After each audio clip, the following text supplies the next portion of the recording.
یہ جو اپنی گیلیکسی کا نام ہے اس کا نام ملکی وے ہے. اس کا جو مین بیس ٹکا ہوا ہے سن کے اوپر ہے. سن جو ہے آگ کا بڑا گولا ہے جو اپنی گیلیکسی میں ٹکا ہوا ہے. اس کے اطراف جو ہر ایک پلانٹ گھومتا ہے, ہر ایک پلانٹ اس کے قریب جو پلانٹ کھڑا ہوا ہے وہ ایک مرکیوری ہے. اس کے بعد سیکنڈ نمبر جو وینس ہے جو 80 پہ 8 دن لیتا پورا گھوم ایک چکر مارنے کی. اس کے بعد اپنا ارتھ ہے, اور اس کی سن کی خاص بات یہ ہے کہ اپنے ارتھ سے 109 گنا زیادہ بڑا ہے. اور چوتھے نمبر جو ہے مارس ہے, اس کو اپن عام لفظ میں لال گرہ بولتے اکثر, اس لیے کہ وہاں کی زمین پورا اکثر لال ہے. اس کے بعد جو ہے سیٹرن ہے. اس کے بعد 7 نمبر پہ یورانس ہے جو اکثر گرین ہے. اور آخری پلانٹ جو ہے وہ نیپٹیون ہے. اس کا اپن اس کے اندر جو ہے پانی اتنا زیادہ ہے کہ پورا ایک دم بلو ہے وہ, اس لیے اس کو انگلش میں بلو پلانٹ بولتے ہیں اکثر انگلش میں. اللہ وبرکاتہ. Myself Muhammad Farhan Ahmed and he is my friend. Today at moment ادارہ Ashraf ul-Uloom to program science fair. Program says where we are neuron cell. Neuron cell is very important active part in our body. It added our body in signal to our body. اور neuron working model, یہ ایک neuron working model ہے اور اس کے 8 parts ہیں. Dendrite, the receiving part of the neuron. Nucleus, genetic information and cells control centre. Cell body, it is the house of nucleus and other organelles manufacture protein. Axon, carry electrical impulse. myelin sheet, insulating layer which form around axon. Not of Ranveer. Generation of a fast electrical impulse.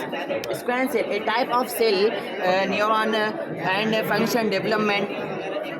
Synaptic lobe. Synaptic lobe are terminal branch end of neuron. مطلب یہ ہے کہ یہ ایک neuron cell ہے جو ہماری body میں ہوتا ہے. اگر یہ باڈی میں اگر نہ رہے تو انسان کا رہنا اور نہ رہنا دونوں برابر ہے. یہ نیورون سسٹم ہے اور یہ اس طرح کام کرتا ہے کہ اگر آپ کو کوئی آپ کو خطرے کی بات معلوم ہو رہی ہے یا کوئی خبر یا کوئی اگر آپ کو دکھ ہو رہا ہے یا خوشی ہو رہی ہے تو یہ پہلے اس کا خبر آتی ہو تو یہ ہمارے کو آگاہ کر دیتا ہے. جیسے اگر آپ کوئی چیز اٹھا رہے ہیں, کوئی بھاری چیز آپ اٹھا رہے ہیں تو آپ کو معلوم ہوتا ہے کہ یہ ہم بھاری چیز اٹھا رہے ہیں یا ہلکی چیز اٹھا رہے ہیں. کس وجہ سے معلوم ہوتا ہے اور یہ کیوں معلوم ہوتا؟ یہ نروس سسٹم کی وجہ سے معلوم ہوتا. وہی اگر آپ پاگل میں دیکھیے, یہ نروس سسٹم اس کے پاس نہیں رہتا. نروس سسٹم نہ رہنے کی وجہ سے نہ اس کو فیلنگ معلوم ہوتی, نہ کوئی خطرے کی اس کو خبر معلوم ہوتی, کیونکہ اس کے پاس نروس سسٹم نہیں ہے. اور جس کے پاس نروس سسٹم ہے وہ اس کا اس طرح اس کا استعمال ہوتا ہے اور وہ ہر چیز میں, ہر مومنٹ میں یہ نروس سیل اس کا ساتھ دیتا ہے. کوئی بھی بات ہو, کوئی بھی چیز ہو, یہ پہلے خبر دے دیتا ہے. اور یہ نیورون سسٹم ایک سیل ہے, سیل یعنی ایک کیڑے کی طرح ہے. جزاک اللہ.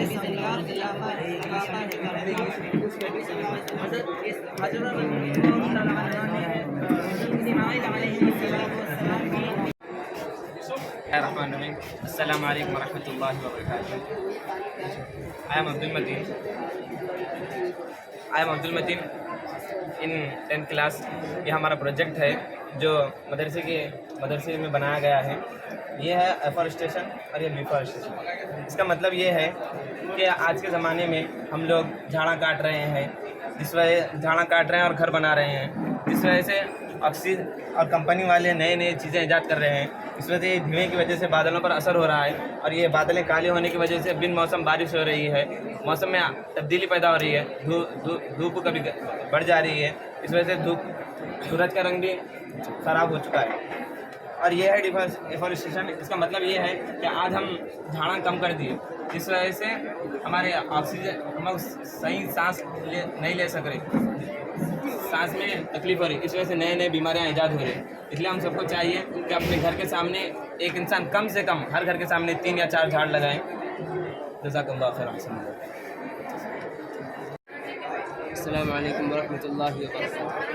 My name is Mohammad Shahnawaz. It is our project Chandrayaan 3. The Chandrayaan 3 is the third mission in Chandrayaan program, a series of lunar exploration mission developed by ISRO. It was launched on 14 July 2023 and on Moon by landed 23rd August 2023. The Vikram lander of Chandrayaan 3 made it one of the closest approaches of a lunar mission to the moon's south pole. The Chandrayaan-3 is a symbol of India's progress. Jazakumullah khair.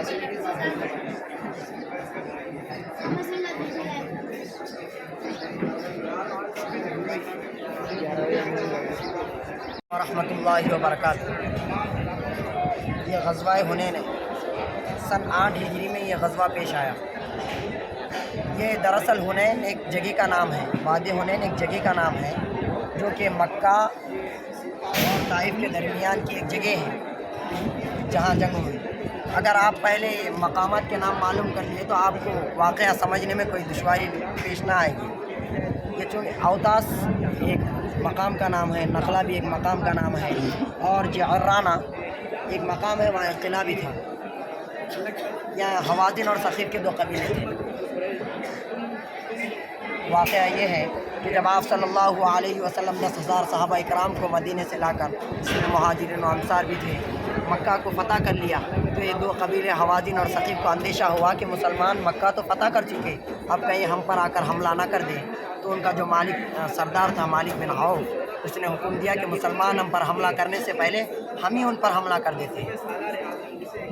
جب یہ لوگ 20,000 کا لشکر لے کر، کفار و مشرکین حوازن و ثقیف کے قبیلے کے 20,000 کا لشکر لے کر وادی حنین کی طرف روانہ ہوئے، آپ صلی اللہ علیہ وسلم کو اطلاع ہوئی کہ حوازن اور ثقیف کے قبیلے ہم پر حملہ کرنے کے سازش کر رہے ہیں، تیاریاں کر رہے ہیں. آپ صلی اللہ علیہ وسلم نے 12,000 کا لشکر، روایت میں آتا ہے کہ 12,000 کا لشکر لے کر حنین کی طرف رخ کیا. یہ جو حوازن اور ثقیف تھے تیر اندازی میں کوئی مثال نہیں رکھتے تھے، مطلب بہت ماہر تھے تیر اندازی میں. یہ جو پہاڑوں کے پیچھے، اور یہ پہلے آ کے خیمہ لگا دیا تھا، پہلے سے آ کے یہاں پر خیمہ لگا کر ٹھہرے ہوئے تھے، انتظار میں تھے مسلمانوں کے. جیسے ہی مسلمانوں کا لشکر حنین میں داخل ہونا تھا، تیروں کی برسات کر دی، تیروں کی بارش کر دی. اس طرح تیر برسائے کہ مسلمانوں کے پیر زمین سے اکھڑ گئے اور وہ واپس بھاگنے لگے. آپ صلی اللہ علیہ وسلم نے کہا کہ اے لوگوں، اے اصحاب، میں سچا نبی ہوں. اسی طرح الفاظ کا آپ کی آواز زیادہ چونکہ پورے لشکر تک نہیں پہنچ رہی تھی، تو حضرت عباس بہت بلند آواز صحابی تھے، حضرت عباس کو حکم دیا کہ اے عباس جاؤ لوگوں کے لشکر کو آواز لگاؤ. حضرت عباس آواز لگائے کہ اے مہاجرین و انصار کے گروہ، کیا آپ نے اسی دن کے لیے ایمان لایا کہ آپ کے حضور صلی اللہ علیہ وسلم کو تنہا چھوڑ کر جا رہے ہو؟ یہ آواز مسلمانوں کے کانوں میں پڑنا تھا. مسلمان اس طرح پلٹے، اس طرح پلٹ کر جنگ کیا کہ حوازن اور ثقیف کے کفار و مشرکین کے پیر میدان سے اکھڑ گئے، یکایک پورے بھاگنے لگے. اس طرح بھاگے، کچھ اوتاس میں جا کر پناہ لیے، کچھ نخلا کے مقام میں جا کے پناہ لیے، اور جو ان کا مالک تھا، ان کا جو سردار تھا مالک بن عوف، طائف کے قلعے میں جا کے قلعہ بند ہو گیا. آپ صلی اللہ علیہ وسلم کو خبر ہوئی کہ کفار و مشرکین راستے سے بھاگ گئے ہیں، تو صحابہ اکرام کو حکم دیا کہ کچھ صحابہ جائیں اور کفار و مشرکین کا پیچھا کریں. تو حکم کی تابعداری کرتے ہوئے صحابہ اکرام کفار و مشرکین کا پیچھا کریں، اور جو مال غنیمت جنگ شکست یا فتح ہونے کے بعد جو مال غنیمت بچ جاتا ہے، تو اس کو آپ صلی اللہ علیہ وسلم نے جعرانہ کے جو قلعہ تھا، آپ صلی اللہ علیہ وسلم نے حکم دیا کہ جاؤ اس مال غنیمت کو جعرانہ کے قلعے میں محفوظ کر دو. پھر آپ صلی اللہ علیہ وسلم خود طائف کا رخ کیا، کیونکہ مالک بن عوف جو ثقیف اور حوازن کے قبیلوں کا سردار تھا، یہاں کے قلعہ بند ہو چکا تھا. آپ نے تقریباً 1 مہینے کا محاصرہ کیا. جب کچھ کام نہ بنا، 1 مہینے کے بعد بھی آپ نے ارادہ کیا، واپس روانہ ہونے کا ارادہ کیا، اور یہ دعا دیتے ہوئے چل پڑے کہ اے اللہ، حوازن اور ثقیف کے قبیلوں کو ہدایت نصیب فرما. تو آپ صلی اللہ علیہ وسلم نے دعا کی تھی تو وہ قبول ہو گئی. آپ صلی اللہ علیہ وسلم جیسے ہی وہاں گئے، کتابوں میں آتا ہے کہ کچھ عرصے 2 برس بعد حوازن اور ثقیف کا قبیلہ خود آپ صلی اللہ علیہ وسلم کے پاس آ کر مشربہ اسلام ہو. جزاک اللہ خیر.